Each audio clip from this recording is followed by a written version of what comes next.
علاش سماو هذا رفيس سرفيس تونسي؟ اللي على بالو بهذه المعلومة يخلينا في التعليقات. السلام عليكم ومرحبا بكم في قناة أنيس ابتسام. للعلم أنا وزوجتي طباخين شبه محترفين، وبيان سير نتعلموا منكم وتعلموا منا. قبل ما نبداو الفيديو ما تنساوش تصليوا على النبي عليه الصلاة والسلام، وما تنساوش تكثروا من التعليقات والجام والبارطاج لهذا الفيديو مع أحبابكم باش نوصلوا لعدد كبير من المتابعين. واليوم إن شاء الله راح نشارك معاكم وصفة جديدة اللي هي رفيس تونسي. هذا رفيس معروف بزاف في الجزائر وسهل وسريع في التحضير، وانا راح نعطيكم السر اللي يخلي الرفيس هذا يجي طري وبنين، محافظ على القوام تاعو حتى لو قعد مدة طويلة. كما قلت لكم الناس بزاف يحضروه بصح يجيهم يابس، واليوم ان شاء الله راح نعطيكم السر نتاعو. نمروا طريقة التحضير على بركة الله. نجيبوا قصعة وراح نديروا فيها أرطل الغرس، نحلوه ونحاولوا نقيوه مليح، ونضيفوا الماء تدريجيا على خاطر الغرس يكون يابس، لازم يكون طري باش يجي مليح. ونضيفوا ملعقة تاع عسل. كاين نوعيات مختلفة تاع الغرس، بصح حنا نستعمل الغرس العادي، تلقاوه قهوي في الغامق حاجة ما شاء الله.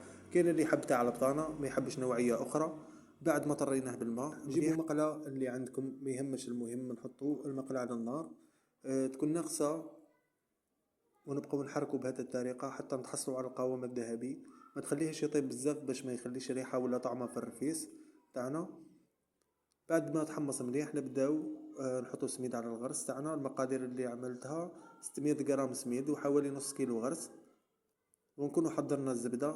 انا الكمية اللي استعملتها 125 غرام تاع زبدة، يعني نصف باطة تاع 250 غرام.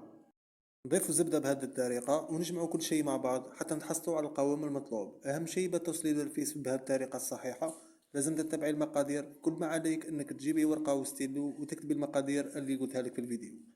بعد ما لمينا العجينة تاعنا نعدوها مليح بهذه الطريقة ونعدو الأطراف جيدا، وبعدها نحطو ساشية على العجينة ونحلو مليح بالقراص.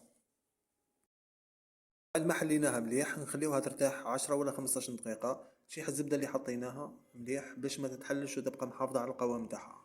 بعد ما ارتاحت نجيبو طابع اللي عندكم، ولا تحبي تقطعيها بالسكينة عادي، أنا عندي هذا الطابع عملت بيه، ولا تحبي تعمليها دائرية ولا مربعة. بعد ما كملنا هذه النتيجة النهائية. إذا عجبكم الفيديو ما تنسوش الاشتراك بالقناة وتفعيل الجرس باش يوصلكم كل جديد.